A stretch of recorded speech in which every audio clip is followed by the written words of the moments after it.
medida que vayan haciendo la ponencia. Primero nos va a hablar Luigi Burzotta, el torero y la pulsión de muerte, y él va a simultanear las dos lenguas, ¿no? Sobre el llanto por Ignacio Sánchez Mejías, que es un poema. Luigi es actualmente el presidente de nuestra fundación. ¿Cómo se el laboratorio freudiano. Bueno, y en Italia dirige el laboratorio freudiano. Je voudrais que vous m'introduisiez quelques Alors, avant de commencer, je voudrais communiquer quelque chose de coup de cœur. Non si sente? Non si sente niente? Non si sente? Adesso sì? Ah sì. Alors, je viens de recevoir une notice très triste. Acabo de recibir una noticia muy triste. Parce que Muriel Drazen, je ne sais pas si quelqu'un de vous la connaisse. Muriel Drazen, no sé si todos la conocen. Elle est morte il y a demi-heure. Ha muerto hace media hora. Muriel. Podemos dedicarle la mesa en homenaje. C'est le minimum pour moi.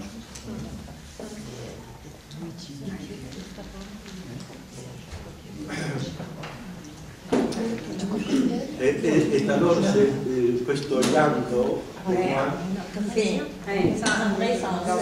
oui. Este llanto para él tiene ahora este doble sentido. je commence avec une citation de Jacques Lacan. Comienzo con una cita de Jacques Lacan.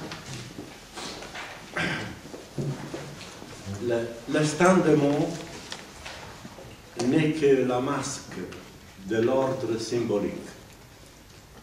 Entend Freud l'écrit qu'il est muet, c'est-à-dire en tant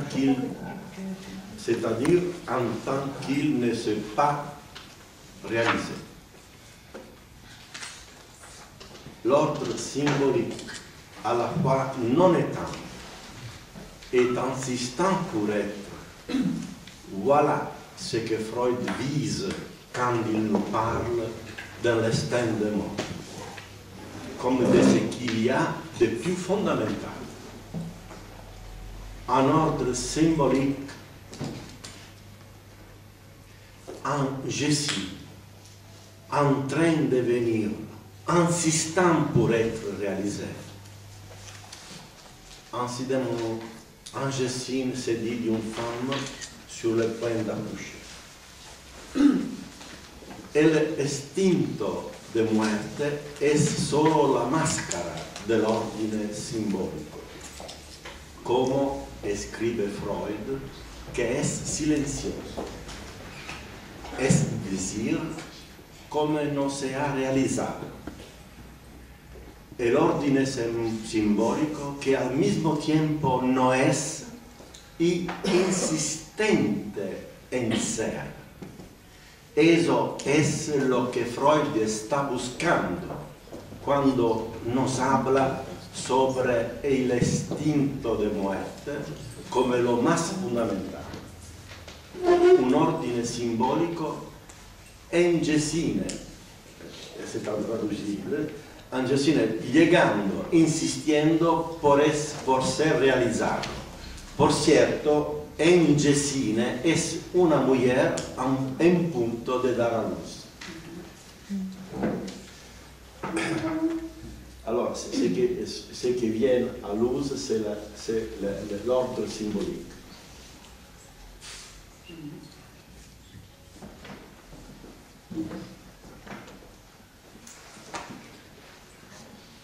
L'instant de mort comme ordre symbolique qui insiste pour être réalisé, trouve enfin son issue sous forme d'une demande qui ne cesse d'insister d'une demande qui se répète et tourne autour d'un vide en devenant de ce fait pulsion de mort. En tant que je suis parti dans l'instinct de mort, devient pulsion de mort. En tant que la pulsion n'est pas concevable au dehors de la chaîne signifiante, dont on emprunte la vertu de la mémoire et de l'oubli. Ce qui fait que la pulsion de mort vient à être sublimation créationniste. L'istinto de muerte, come un ordine simbolico che insiste en ser realizzato, finalmente encuentra su salida en la forma de una pregunta que continúa insistiendo, una pregunta que se repite y gira en torno a un vacío, volviéndose, por lo tanto, pulsión de muerte, ya que la pulsión no es concebible fuera de la cadena significante, de lo cual toma prestado la virtud de la memoria y el olvido. Esto hace que la pulsión de muerte llegue a ser sublimación creacionista.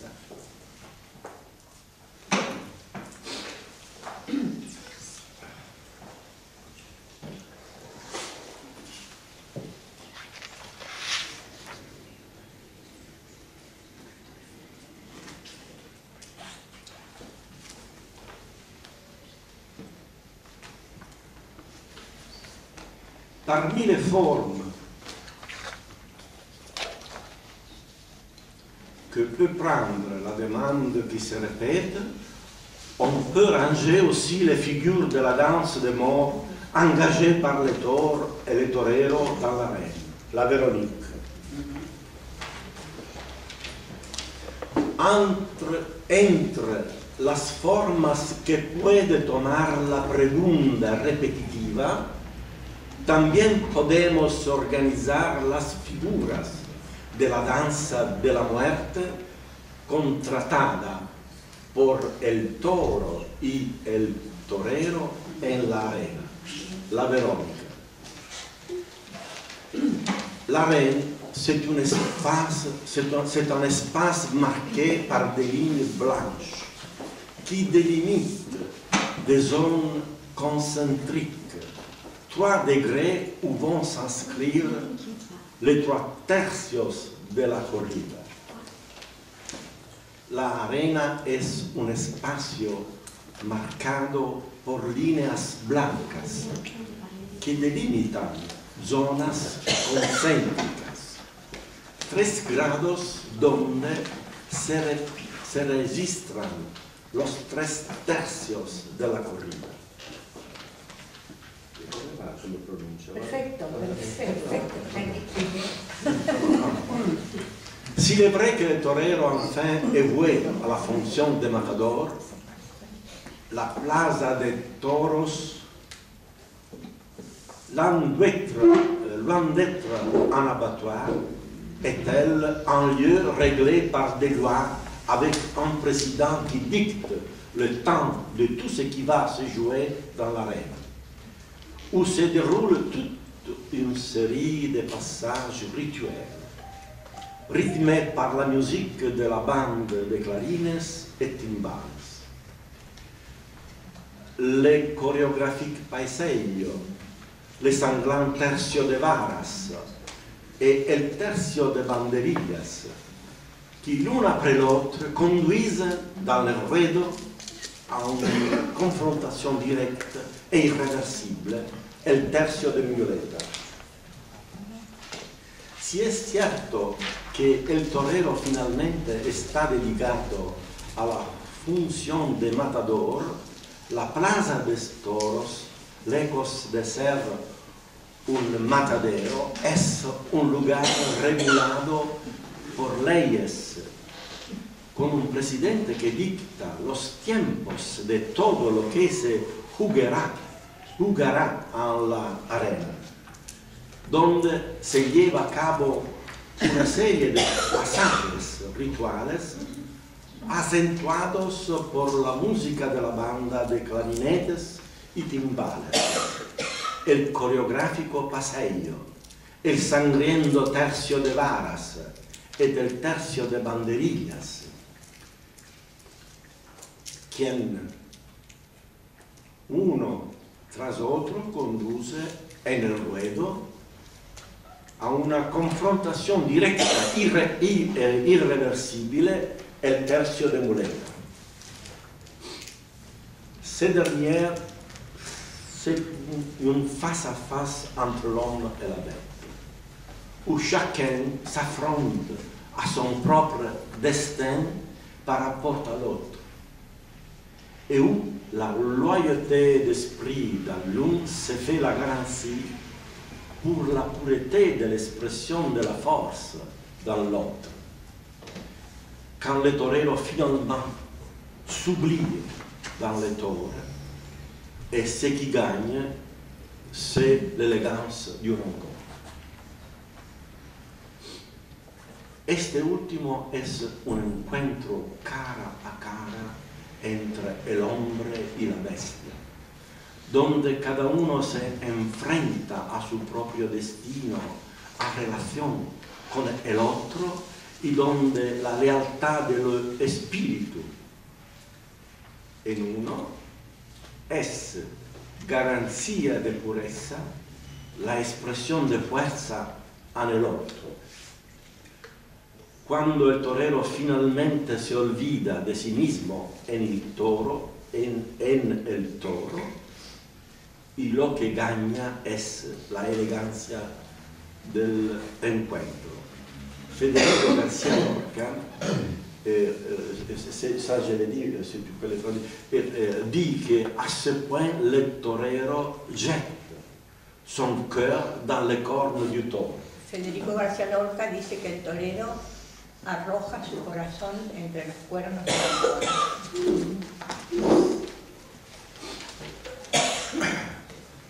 Il y a déjà le tort dans le torero, pas seulement dans la tête comme le minotaure, mais dans tous les membres de son corps.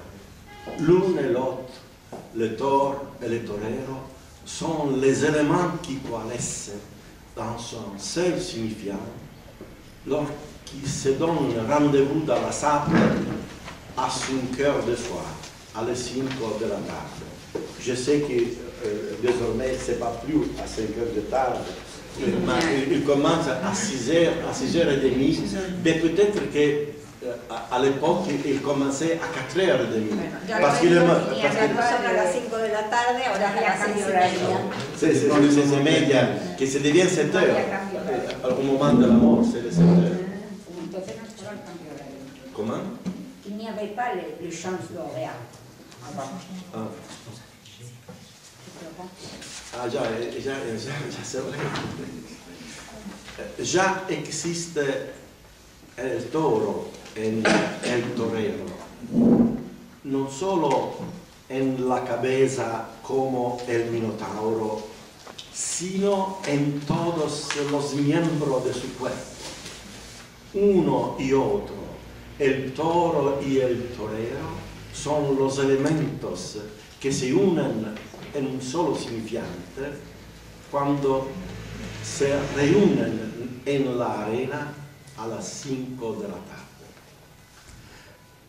À telle heure, on ne sait plus lequel de deux éléments.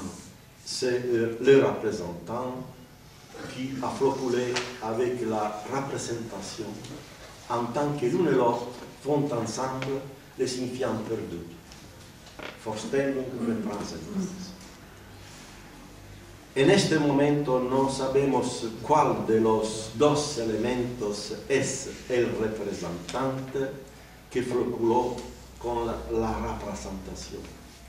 Como uno y el otro juntos hacen el significante perdido.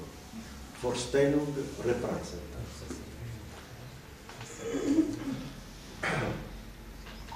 Une fois passé par el tercio de varas, il a subi les puyazos infligés par les picadors avec la vara de picar qui lui ont lacéré les muscles du dos, où il sent encore la piqûre brûlante des banderillas negras qui lui fait tenir basse la tête.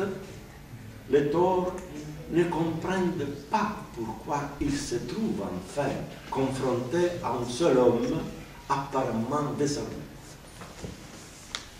Habiendo pasado por el tercio de vara, donde él sufrió los puyazos infligido por el picador con el vara de picar, que laceró sus músculos de la espalda, donde todavía siente la picadura ardiente de las banderillas negras, lo que hace mantener la cabeza baja.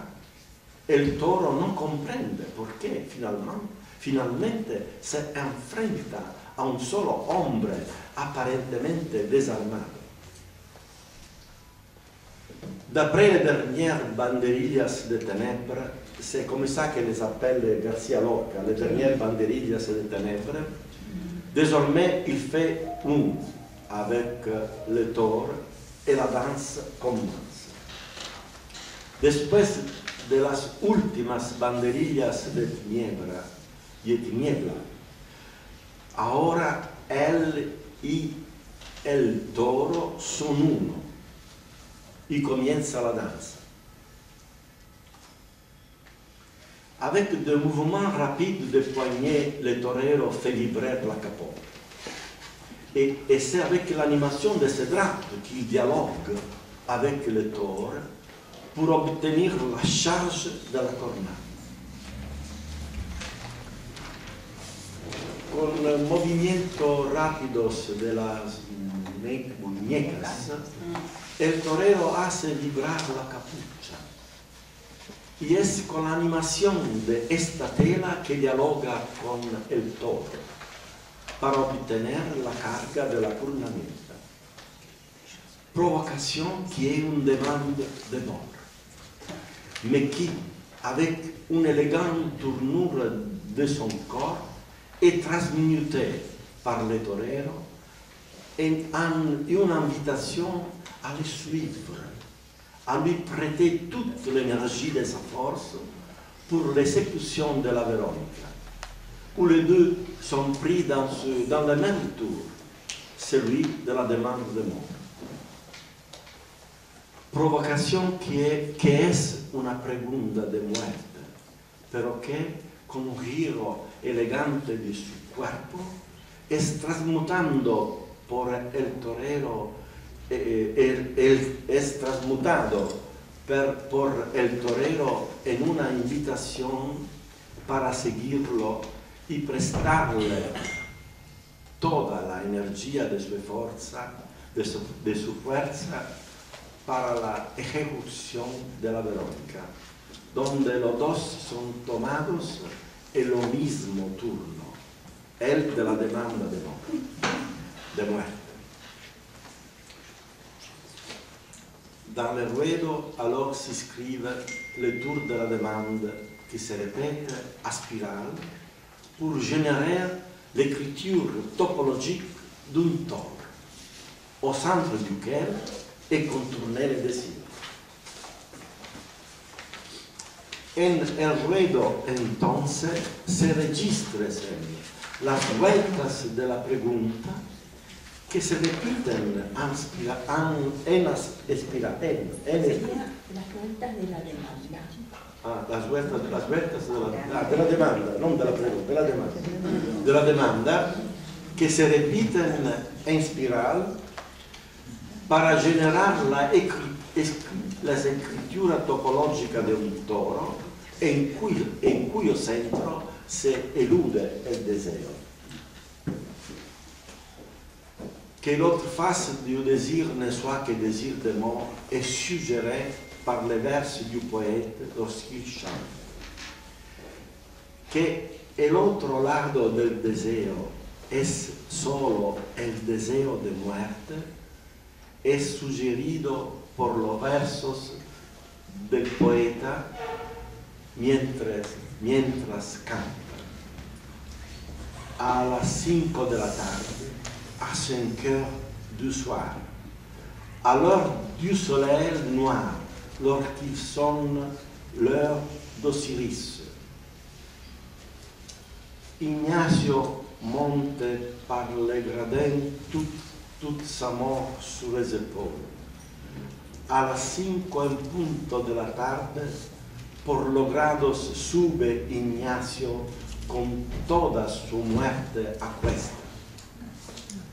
Buscaba el amanecer,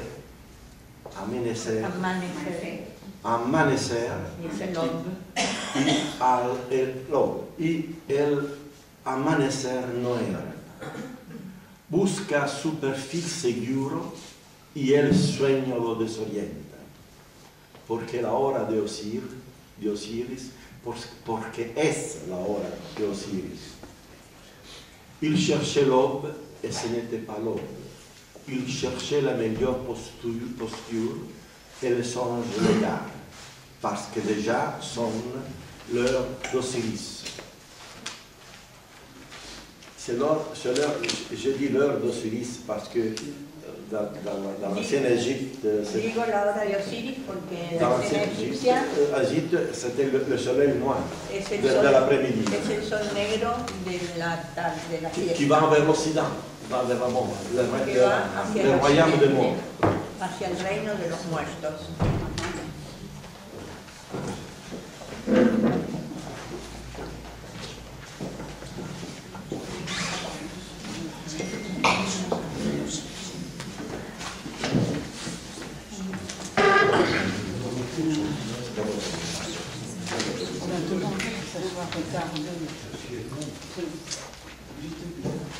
On a demandé que ça soit retardé d'une demi-heure, on était coincés complètement. Je lui ai dit toutes les excuses. Coincé où? Coincé où? Non hubo príncipe, non hubo príncipe, anzi, no hubo príncipe en Sevilla. Si vous permettez, je continue. Parce que je termine tout de suite. No hubo príncipe en Sevilla que compararse le pueda, ni espada con su espada, ni corazón tan de veras. Como un río de leones su maravillosa fuerza, y como un torso de mármol su dibujada prudencia. Aire de Roma andaluza le doraba la cabeza, donde su risa era un nardo de sal y de inteligencia. Il ne eut de prince à Séville qu'on puisse lui comparer, ni de paix comme son épée, ni de cœur aussi entier. Comme un fleuve de lion sa force merveilleuse, et comme un torse de marbre sa prudence mesurée. Un souffle de Rome andalouse nimbait son visage, où son rire était un art d'esprit et d'intelligence. Je peux dédier ce vers à Muriel Trapp. Puedo dedicar estos versos a Muriel Trapp.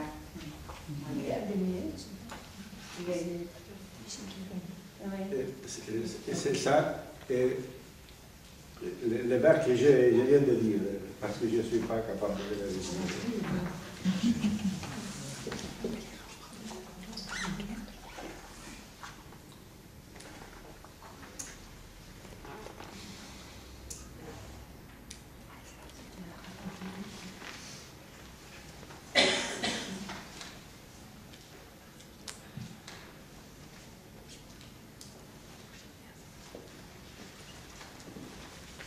À ce moment-là, toutefois, il ne s'agit que de se livrer à son propre destin. Parce que c'est l'heure qui le veut. c'est la foule courbe et criant comme une marée dans les gradins qui le veut. Parce que la vache de l'ancien monde passait. Sa triste langue sur un moufle plein de sang répandu dans l'arène et les taureaux déguisant de moitié mort et moitié pierre mugir comme 2 siècles là défoulèrent les sauts. Je pense que tout le monde connaît ces taureaux déguisants parce que ce sont à l'Espagne. En ce moment, sin embargo, solo se trata de entregarse al proprio destino. Porque es el momento que lo quiere. Es la multitud que se curva y grita como una marea en las gradas que lo quiere. Porque la vaca del viejo mundo pasaba su triste lenga sopra un hocico de sangres derramadas en la arena y los toros deguisando casi muerte, casi piedra, mugieron como 2 siglos hartos de pisar la tierra. No se cerraron sus ojos cuando vio los cuernos cerca, pero las madres terribles levantaron la cabeza. Mi hanno colpito questi versi, le madri terribili che levantarono la testa, perché dalle gradins, le public demandano la morte. En las gradas el público está pidiendo la muerte, las madres terribles. Y a través de las granaderías hubo un aire de voces secretas que gritaban a toros celestes, mayorales de pálida nebla. Il ne ferma pas les yeux quand il vit les cornes tout proches, mais les mères terribles levèrent la tête et à travers les troupeaux s'éleva un air de voix secrète, cris lancés au taureau céleste par des gardiens de plumes pâles. Pardonnez mon émotion.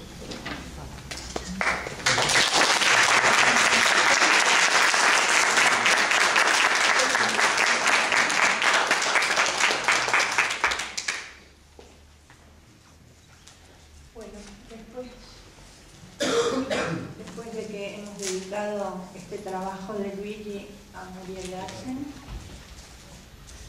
nos va a hablar Sergi Lee. Ella es miembro de Espace Analytique y miembro de la Fundación Europea, miembro de Espace Analytique de la Fundación Europea, y ella mantiene desde hace 10 años un coloquio sobre psicoanálisis. Depuis 10 ans, elle maintient un colloque à Espace. Elle va nous parler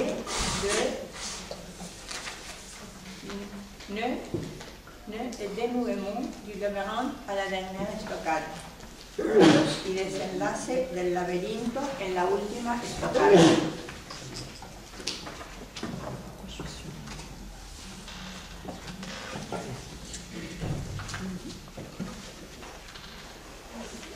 Juste pour commencer, nous allons retrouver Federico Garcia Lorca avec une phrase qu'il a écrite à propos de la Nina de los Penes et qui s'accorde à ce que vient de dire Luigi.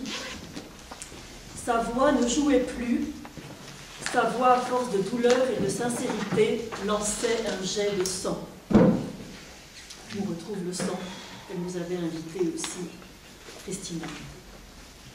La voix s'enroule et se déroule, s'écorche, mais aussi cherche refuge dans les labyrinthes du corps. Expulsée du dédale maternel, exhumée, elle ne sait pas encore qu'elle a la mort aux trousses. Elle se rue à la rencontre de l'oreille en colimaçon de l'autre, avide d'en découdre avec ses tours et détours, où, selon Ovide, elle égare sa route et roule ses flots incertains, ce qu'il dit du Minotaure.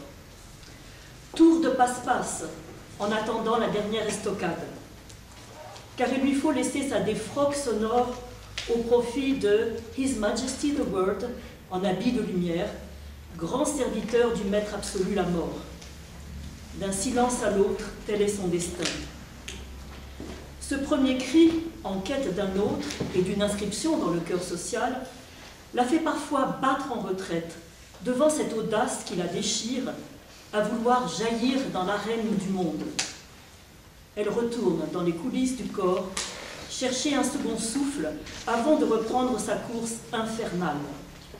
Course folle, qui est celle de cette poussée de l'appel entre cri et silence.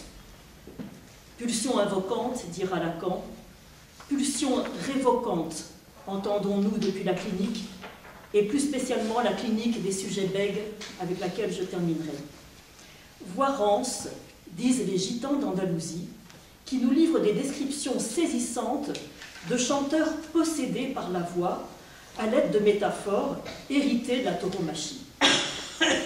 Voix masochiste qui se jette dans la gueule du loup, autrement dit la gueule de la castration. En Espagne, on ne va pas se mettre dans la gueule du loup, on va se faire accrocher par les cornes du taureau. Alors quand même, se jeter dans un trou béant ou se faire encorner, se suspendre à ce porte-manteau phallique, ce n'est pourtant pas la même chose. Derrière cette mise en scène énigmatique se joue un véritable drame pulsionnel. Se contenter de réciter son catéchisme lacanien en disant que la voix c'est celle de l'autre, du désir de l'autre, c'est risquer de passer à côté de ce moment où le sujet choisit de se faire happer par cette gueule béante de celui qui peut lui procurer finalement une castration sur mesure. L'allemand, de son côté, parle de sich in die Höhe des Löwenwagen, c'est-à-dire se risquer dans l'antre du lion. Il nous fait bien entendre la grammaire dans laquelle se dit l'inconscient. Sich wagen, se jeter, autrement dit se faire passiver, c'est-à-dire émarger au troisième temps de la pulsion. Cette voix loup, voix taureau, prête à refermer ses mâchoires sur le souffle du chanteur, jusqu'à faire mourir sa voix, c'est celle des chanteurs de flamenco, repliés dans les nœuds du sanglot, jusqu'au dénouement du duende, dans un déchirement de cris et de lalus. Cette voix loup, voix taureau, prête à refermer ses mâchoires sur les signifiants, c'est celle des patients, faisant de leur labyrinthe phonatoire la terre d'élection de leurs symptômes, et plus spécialement des sujets bègues, qui livrent un véritable corps à corps avec la parole. Cette voix loup, voix taureau, prête à refermer ses mâchoires sur la pulsion, c'est celle du sujet de l'inconscient, perdu dans le dédale de ses balbutiements, et qui attend du dénouement d'une analyse, la passe, qui le fera advenir à une parole inédite. Alors, dans les entrailles du flamenco, on trouve une voie entre gestation et repli sur le sanglot. Car, comme dans beaucoup d'autres ethnies, les gitans attribuent à la voix un pouvoir fécondant, et le ventre, animé par le geste vocal, est le lieu de croyance quant à la gestation de la voix. Selon eux, si les entrailles des femmes se trouvent dans leur bas-ventre, eh bien celles des hommes sont situées dans le haut-ventre, où se fabriquent pas seulement leurs semences, mais aussi le chant. Les gitans attribuent des vertus fécondantes au chant, passant ainsi d'un corps à l'autre, porté par le souffle. D'autres traditions font état d'une voix faisant féconder l'oreille, ou prenant possession d'un être jusqu'ici inanimé ou muet. Le corps des mythes se prête donc à cet et incarnatus est, au pied de la lettre, se confondant avec la destinée de la voix prise entre naissance et mort. Chez les gitans d'Andalousie, la voix travaille au corps le chanteur de flamenco pour en extirper le flux sonore jusqu'à son dernier souffle. Extraction de l'objet A qui laisse le corps pantelant comme une détumescence de la voix après un cri de jouissance étouffé. Loin d'une mise en péril de la voix au gré des prouesses lyriques, il s'agit pour ce peuple imprégné de traditions tauromachiques d'estampiller la voix sur la scène même du chant. Loin de se dresser avec fierté et arrogance à l'avant-scène, comme le chanteur de bel canto, l'interprète gitan se soustrait de la scène. Son corps n'est pas en expansion, mais en repli. On retrouve ce que nous disait Gérard Recognier ce matin. Et ceci est une citation de Caterina Pasqualino. Les chants flamencos sont traversés d'éclairs vocaux, jaillis de cris d'onomatopées, de parcelles phonétiques dénuées de toute intention sémantique. Faisant irruption dans le déroulement musical, ils font déraper les contours mélodiques ou les brouillent avec des tourbillons mélismatiques. C'est l'ali qui émane de cette voix éruptive, détourne l'auditeur de ce que dit le texte du chant pour les mettre à l'écoute de ce que dit le chanteur en plus du chant. Venant scander le texte avec son chant propre, la voix s'éjecte dans un sursaut qui la brise. Hors sexe, mais aussi voix hors sens, elle présentifie la figure rhétorique de la tmèse. Plutôt que de s'éteindre, elle ouvre une brèche dans la musique, sorte de scotum sonore où s'égare l'auditeur. Plus que des ornements baroques en trompe-l'œil, ces voix viennent saturer le chant selon deux procédés récurrents.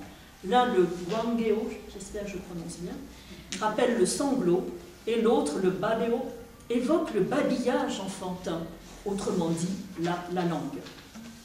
Avec le sanglot, la parole et la voix perdent la face dans un rictus glottique, faisant passer le sujet de la douleur du corps du son au corps du manque. C'est une expression d'Olivier Grignon, qui nous a quittés il y a 2 ans. Robe du vide pour Rilke, il lui fera dire dans les élégies de Duino « Qui, si je criais, qui donc entendrait mon cri parmi les hiérarchies des anges ?» Tout ange est terrifiant.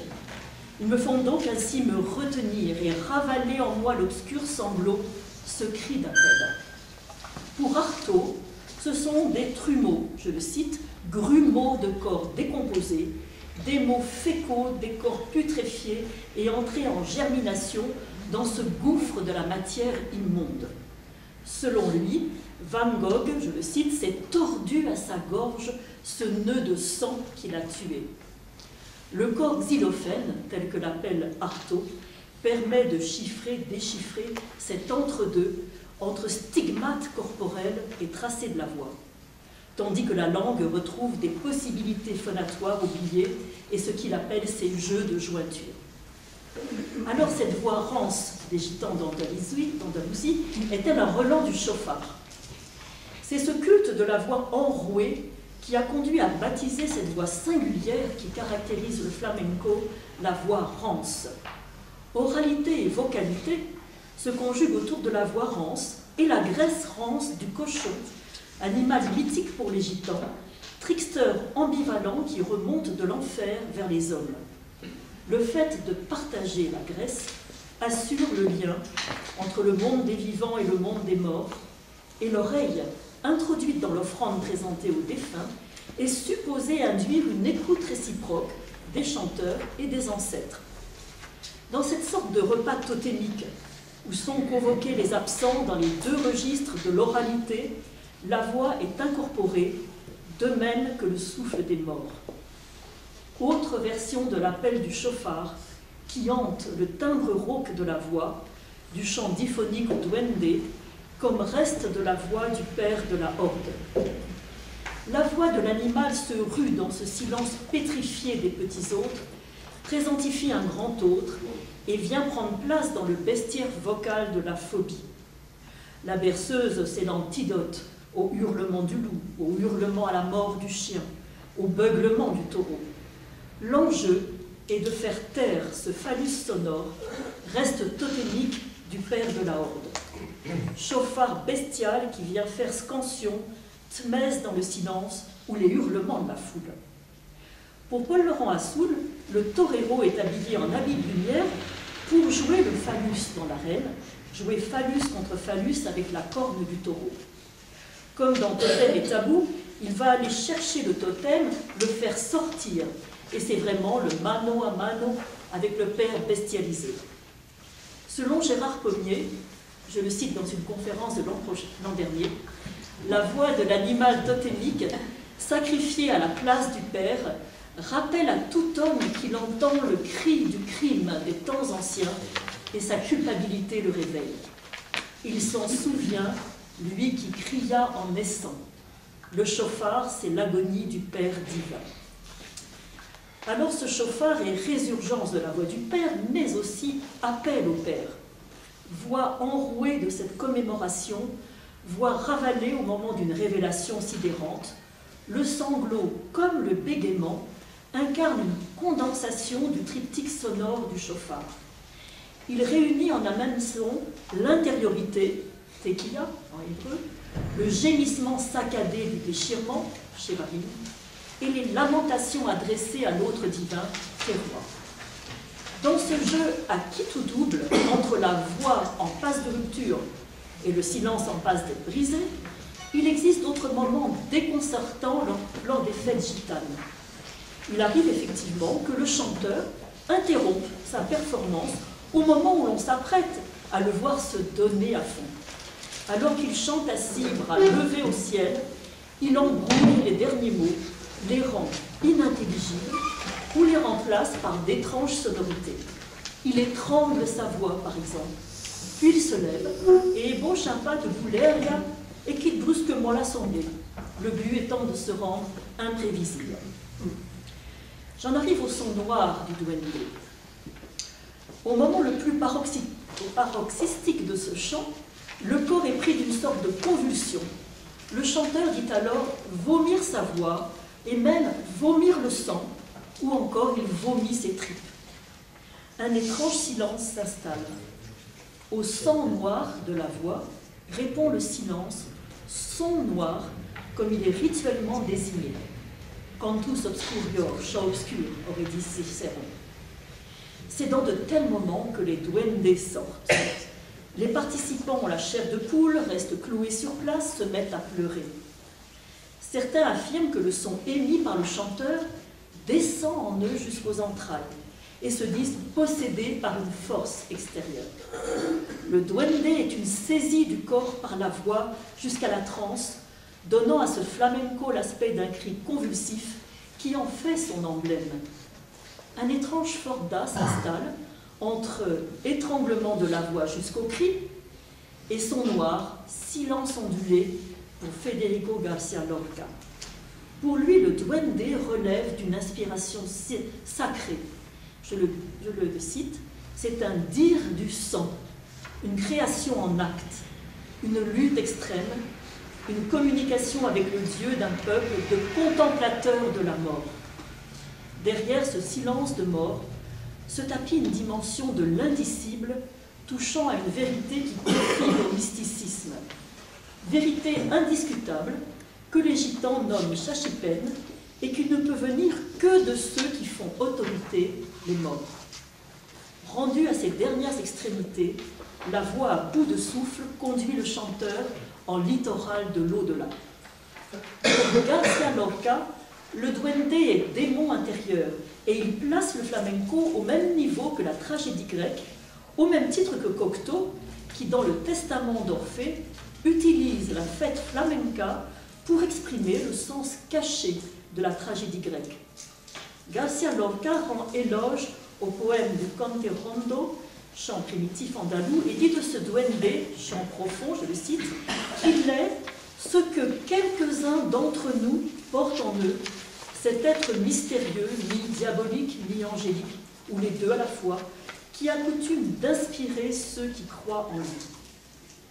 Le duende prend alors l'allure d'une palinodie, retournement, comme moment où l'appel se retourne en un cri vers qui l'expédie, et on retrouve la figure du tort. En cet instant, le cri foudroie qui l'envoie, et non plus qui le reçoit. Alors il se replie sur soi. Métaphore à la lettre de la pulsion invocante qui fait retour et nous rappelle ce vers de René Char, comme il est beau ton cri qui me donne ton silence. Car c'est un véritable combat que mène le chanteur de Huelga en sueur, parcouru de tensions, bras tendus et poings crispés, cou rentré, alors qu'il va livrer, ou plutôt délivrer la voix du labyrinthe de sa glotte contractée sur laquelle les veines saillent. Le chanteur entame une lutte au corps à corps avec le chant. La consommation d'alcool, en plus, permet également de salir sa voix, comme le disent les chanteurs catalans. Il se racle la gorge. Et l'interprète se bat comme le torero. Il doit prendre un maximum de risques. Inversement, les gitans disent d'un torero qui travaille très près du taureau et donc s'expose de façon dangereuse qu'il chante sur le mode de la siguería. Tandis que le torero tue le taureau, le chanteur tue sa voix. Il s'agit bien pour les gitans de chercher à casser leur voix en la menant jusqu'à extinction. Ce cri est l'ébauche de la brisure. Il exprime l'unique solution devant l'impossible, le réel. Dans ce sacrifice vocal, véritable orgie totémique de la voix, l'officiant y exécute sa propre voix en travaillant son souffle jusqu'à l'étouffement, le cri marquant d'un dernier soubresaut la mise à mort du son agonisant. Pour souligner le côté fougueux du chanteur, on dit qu'il a la voix blanca, et c'est, paraît-il, ce qui se dit d'un taureau farouche, sauvage, qui cherche à encorner avec force et de façon imprévisible. En tauromachie, les plus téméraires se laissent frôler le corps, c'est nirse, si je prononce bien, au moment où le taureau est le plus furieux. Or, appliquer au flamenco, le fait nirse signifie amener sa voix à la limite de ses possibilités. Lorsque García Lorca décrit la voix d'une chanteuse de siguería, on ne sait plus s'il décrit la voix dans sa plénitude ou dans son effacement jusqu'au souffle, une voix déchirée qui n'est plus que flux de sang. Je le cite et vous retrouverez la citation en incipit. Un soir, c'est un texte un des plus beaux de García Lorca. Un soir, la Niña de los Peines jouait avec sa voix d'ombre, avec sa voix d'étain fondu, avec sa voix couverte de mousse et l'enroulait à sa chevelure. Soudain, elle se leva comme une folle pour chanter, sans voix, sans souffle, sans nuance, la gorge en feu, mais avec duende. Elle avait réussi à jeter bas l'échafaudage de la chanson pour livrer passage à un démon furieux et dévorant, frère des vents chargés de sable, sous l'empire de qui le public lacérait ses habits.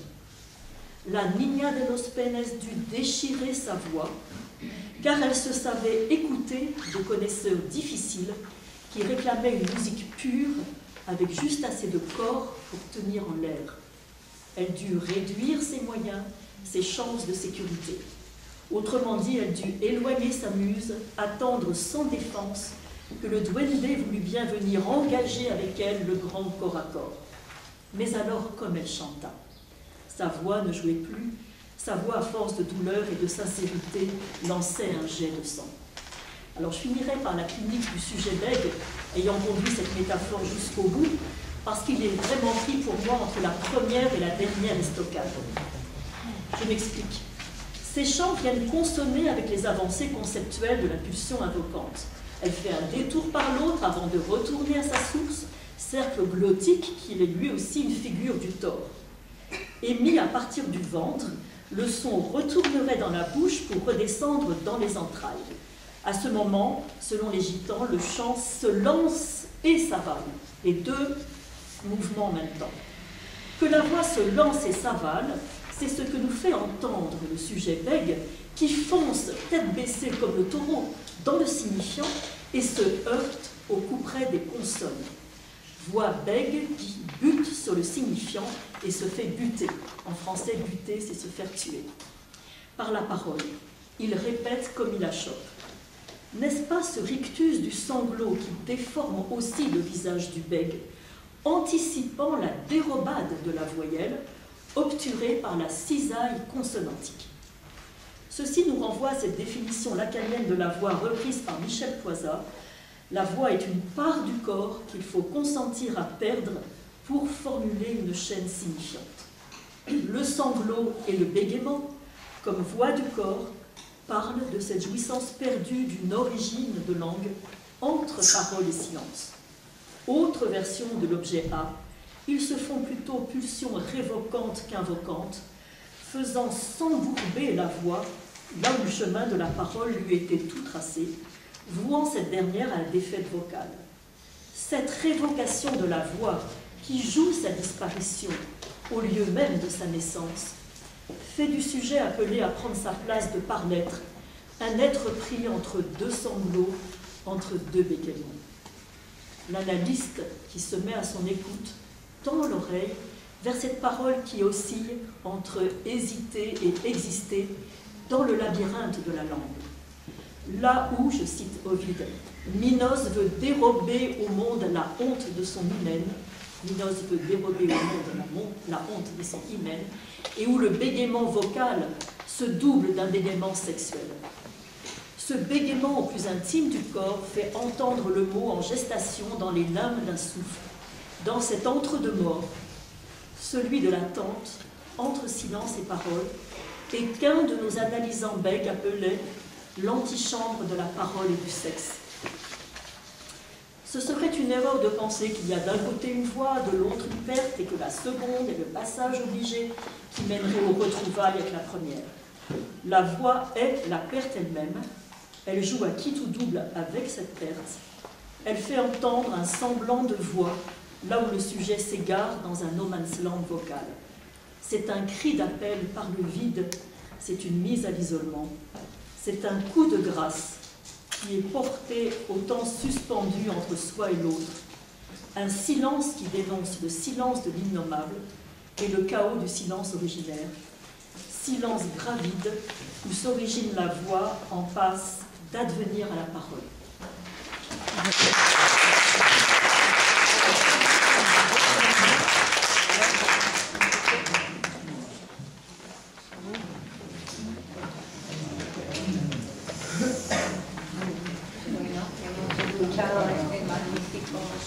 Sobre la voz y ahora vamos a escuchar a Conoce Mamá, que es nuestro vicepresidente, no por vicepresidente,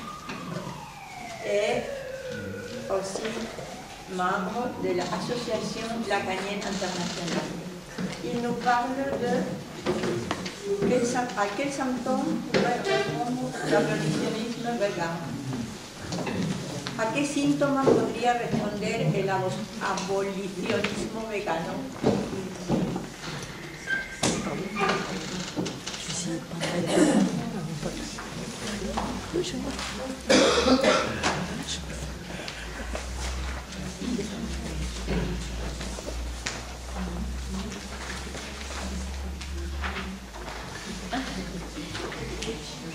Bonjour.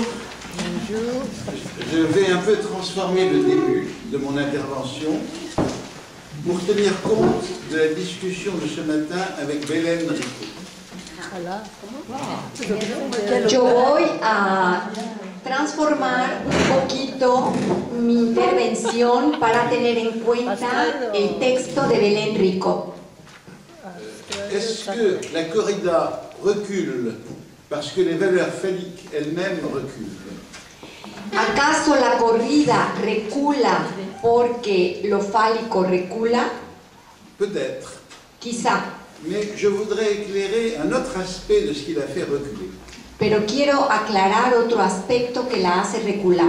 Et qui fait d'ailleurs que nous-mêmes, Y que hace además que nosotros mismos, quand ici nous pensons à partir de la corrida, pensemos a propósito de la corrida, nous n'allons pas dans le sens de la modernité, que no estamos en el sentido de la modernidad, que nous ne sommes pas politiquement corrects. que no somos políticamente correctos. Alors,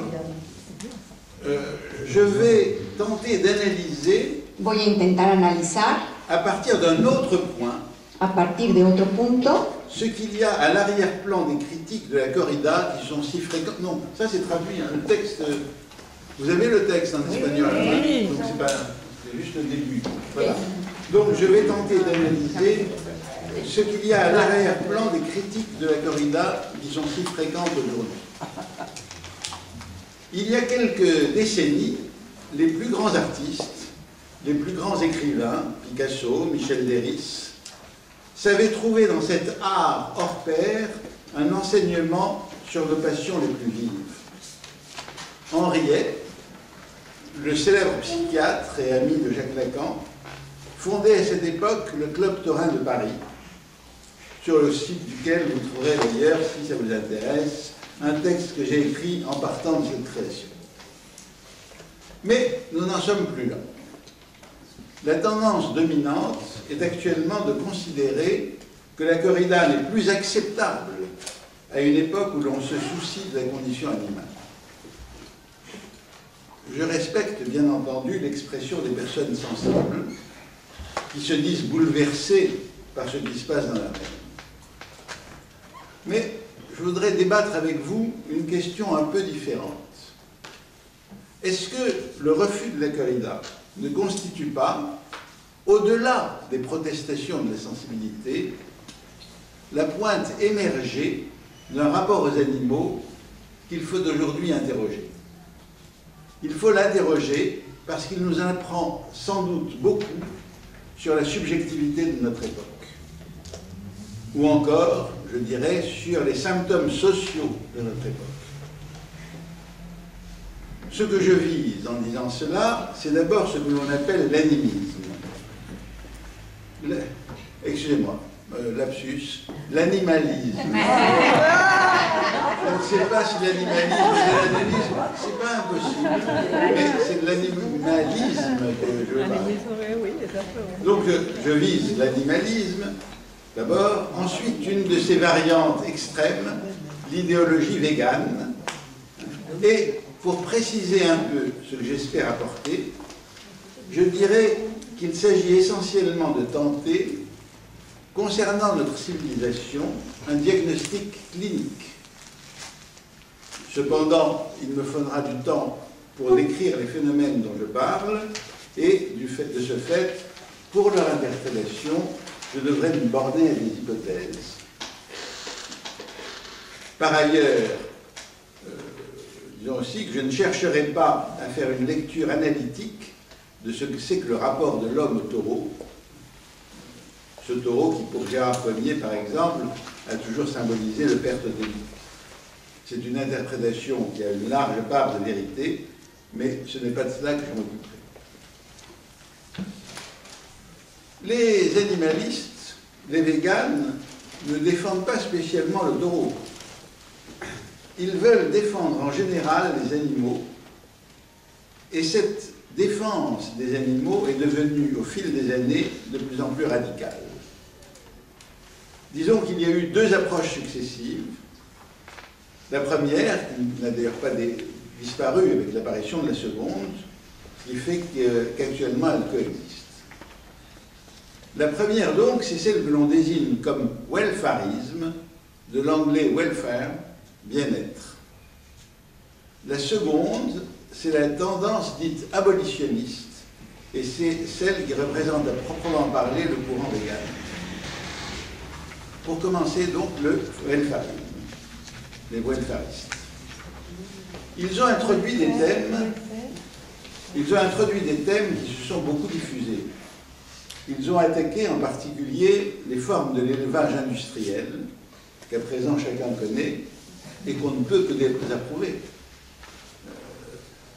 Comme on désapprouve donc ces poulets de batterie, hein, ou encore ces poules pondeuses, enfermées dans des espaces exigus, et qui ne voient jamais la lumière du jour, ni ne sentent l'air extérieur. Mais il faut dire aussi que d'emblée, cette préoccupation légitime s'est inscrite dans une philosophie qui, au fond, parle de l'homme tout autant que de l'animal. Ou plutôt, qui parle de l'homme comme d'une espèce animale. Pour l'animaliste, par exemple, pour le philosophe Peter Singer, on devrait d'ailleurs dire non pas homme et animal, mais animal humain et animal non humain. À partir de cela, Peter Singer va dénoncer ce qu'il appelle le spécisme, le mot espèce, va dénoncer ce qu'il appelle le spécisme.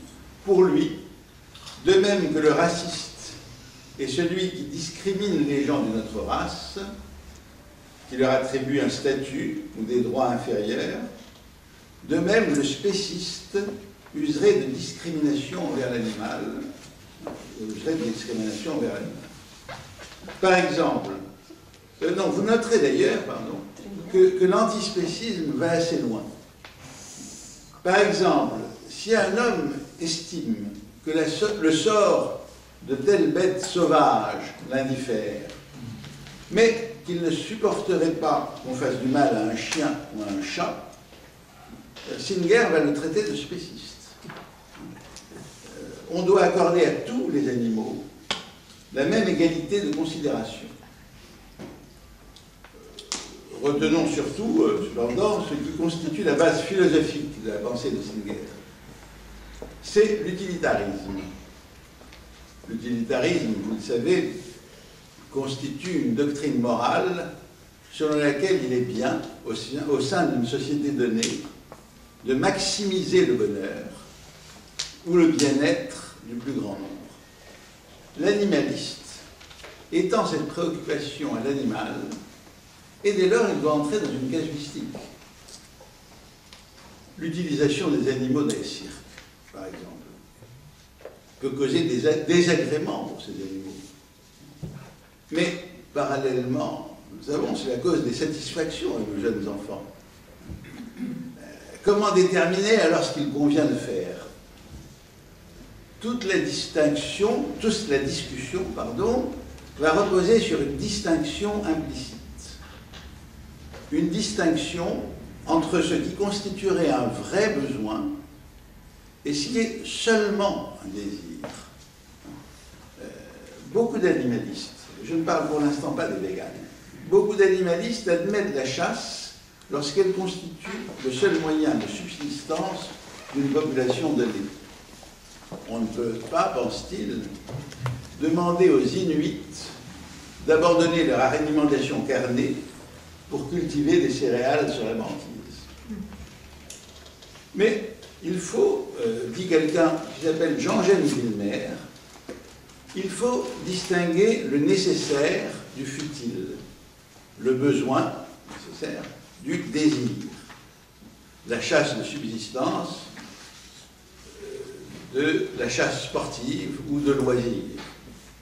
Retenons, si vous voulez, ici, cette assimilation du désir au futile et cette réduction de l'homme à un être de besoin. Elle ne peut que nous interroger.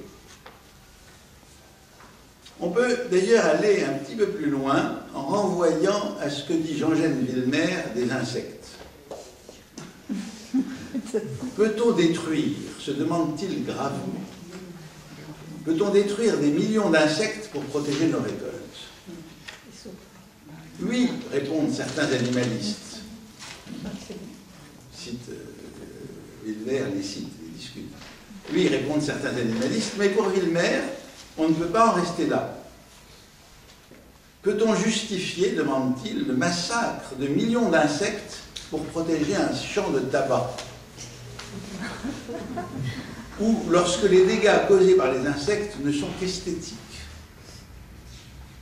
Vous relèverez ici la position hygiéniste de celui qui nous autorise le pain, mais pas le tabac, et pour qui, par ailleurs, le goût esthétique n'est pas tellement essentiel. Je ne vais pas m'attarder là-dessus, mais je ne peux pas me résoudre à laisser de côté un dernier point concernant la philosophie de Singer. Pour Singer, nous devons apprécier chaque être individuellement et non pas en fonction de son espèce. Par exemple, et c'est en toutes lettres, comme ça, dans La libération animale, je crois, le titre du livre, hein. Enfin, c'est le plus connu de Singer. Par exemple, si, dans un radeau qui risque de chavirer, si les circonstances nous obligent à choisir, par exemple, dans un radeau qui risque de chavirer, de sauver la vie d'un homme ou celle d'un animal, Singer écrit que, en général, nous devons sauver celle de l'humain. Mais il peut y avoir des cas particuliers où l'inverse sera vrai, quand, dit-il, l'être humain ne possède pas les capacités d'un être humain normal. Peut-être vous demandez-vous ce que c'est qu'un être humain qui ne possède pas les capacités d'un être humain normal. Oui. Eh bien, à la page précédente, il a opposé l'humain normal et l'humain handicapé mental. En somme, les animaux sont égaux aux hommes, mais il y a des humains moins humains que les autres. Je laisse ce dernier point à votre appréciation et j'en viens à ce qui a vraiment parlé, le véganisme. Ah oui, alors ça, intéressant. Le véganisme est un abolitionnisme. Il veut abolir tout rapport de dépendance de l'animal à l'homme. Ainsi, il ne s'agit plus du bien-être animal. Est-ce que l'anti-esclavagiste se contenterait d'un plus grand bien-être de l'esclave? L'anti-esclavagiste veut abolir l'esclavage. Eh bien, il en est de même dans le véganisme. Il y a une quinzaine d'années, on aurait pu croire que celui-ci n'était qu'un végétarisme un peu plus poussé, et qui excluait non seulement la consommation de viande, mais celle d'œufs ou de lait, bref, de tous les aliments d'origine animale. Et puis, on a appris qu'il s'agissait de plus que cela. Il s'agit de proscrire toute utilisation de l'animal à quelque fin que ce soit. Plus question, dans l'idéologie végane, de se servir d'animaux pour des expérimentations médicales. Mais plus question non plus de pratiquer l'équitation. Ah bon? Et plus question de continuer à avoir des animaux de compagnie. Même ce rapport à l'animal est disqualifié comme une exploitation d'une espèce par une autre. Vous ne voudriez pas utiliser un être humain en l'enfermant dans votre maison pour qu'il vous réconforte par sa simple présence. Eh bien, pourquoi, demande en substance l'idéologue végane, pourquoi considérez-vous naturel d'enfermer chez vous un chat afin de jouir de ses ronronnements affectueux? Vous voyez que tout cela repose sur l'idée d'une égalité absolue entre les espèces vivantes. Qu'il s'agisse des hommes, des animaux humains, selon la terminologie animaliste, ou des animaux non humains. Les véganes soutiennent l'idée selon laquelle nous devons traiter tous les individus de toutes les espèces exactement à l'égal de la façon dont nous traitons les hommes, ou du moins à l'égal de la façon dont nous devrions traiter les hommes, parce qu'évidemment, dans les faits, nous ne les traitons pas comme nous devrions traiter les animaux. Bon. Une fois présenté cela, de façon bien sûr trop rapide, apparaissent des questions si nombreuses que je ne sais pas par quoi commencer. On ne sait pas par quoi commencer. Le cas des animaux de compagnie est quand même assez intéressant. Les véganes ne recommandent pas tout de même de tous les euthanasier afin de cesser de les exploiter. Si vous avez un chat chez vous, pour l'instant, vous pouvez le conserver. Mais beaucoup d'entre eux proposent de les stériliser afin de ne pas perpétuer un état qu'ils dénoncent. Les véganes disent ça? Il faut stériliser les animaux domestiques. Non, mais je suis beaucoup plus folle. J'ai été modéré. Vous voyez d'ailleurs, si vous élargissez le cas des chats et des chiens, que nombre d'espèces risqueraient de disparaître chez les véganes. Est-ce qu'il serait vraisemblable que des agriculteurs entretiennent des ruminants pour le simple plaisir de les voir paître sur leur pré? Le véganisme veut protéger l'individu animal, mais il est très dangereux pour les espèces animales. Donc, vous voyez, ça c'est quand même un point... c'est très compliqué parce que, à la limite, ils perçoivent quand on leur pose ce genre de questions, qu'ils ont une position un peu radicale, mais ils acceptent très bien d'être radicaux. C'est carrément absurde parce qu'ils stérilisent d'un côté et ils veulent protéger les animaux de l'autre. Oui, ils veulent protéger l'individu animal vivant. Mais l'espèce ne nous intéresse pas. C'est pour ça, par exemple, qu'on les a longtemps confondus avec les écologistes, mais pas du tout. C'est le contraire de l'écologie. Je continue. Je crois d'ailleurs qu'il faut poser la question sur le plan où la posent les véganes eux-mêmes, c'est-à-dire au niveau de la notion de droit. De quel droit nous demande-t-il traiter les animaux comme vous le faites? Si les animaux sont des êtres vivants et dotés de sensibilité, ne doit-on pas leur reconnaître des droits comme on fait pour les humains? Le problème, c'est qu'il est difficile d'imaginer une déclaration universelle des droits des êtres vivants, parce que, précisément, les animaux n'en seraient pas co-signataires. Et puis, doit-on accorder, dit mon ami le philosophe Francis Wolff, doit-on accorder à l'agneau le droit de ne pas être mangé par le loup?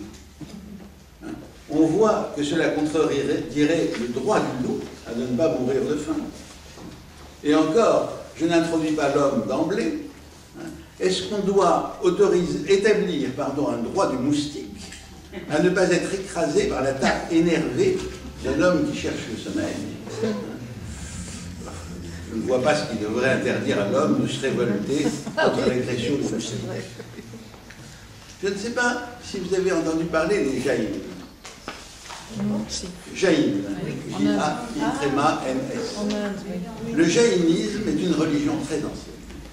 Sa patrie d'origine, donc vous voyez, c'est pas tout à fait nouveau. Il y a une recrudescence de certaines idées un peu particulières, mais le jaïnisme est une religion très ancienne. Sa patrie d'origine est l'Inde, où elle semble exister depuis 3000 ans.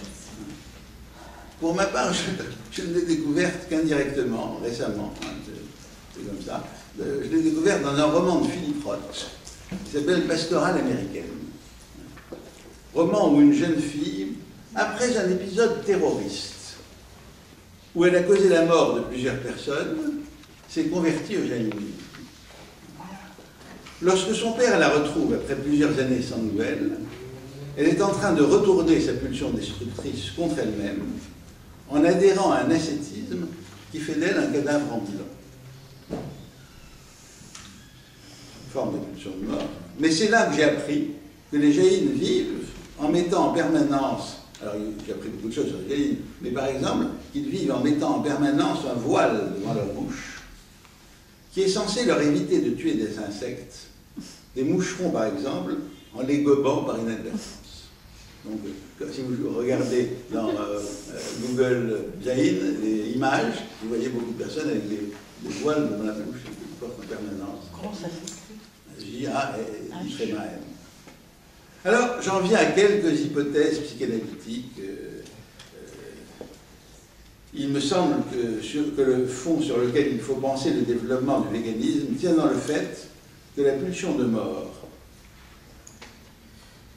souvent moins visible, sauf pour les analystes expérimentés que vous êtes, mais enfin souvent moins visible du fait de la combinaison avec Eros, agit plus souvent à présent à visage découvert. Les véganes nous reprochent de tuer les taureaux ainsi que les poulets ou les scolopendres, mais eux programment la disparition de nombreuses espèces du monde animal. Et ils programment sans doute aussi la disparition de l'homme lui-même, dont on ne voit pas comment il pourra se débrouiller avec le territoire réduit.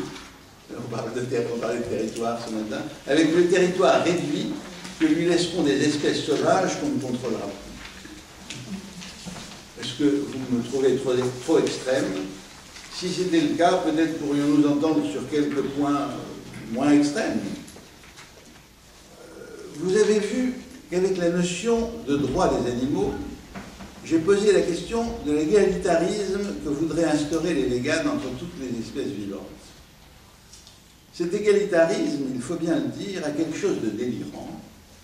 Et il faut se demander ce qui empêche parfois de percevoir cette dimension. Comment? Autour de vous, vous en avez sûrement. Des gens que vous pensez comme des gens relativement sensés, hein, et qui brusquement un jour se mettent à ce délire.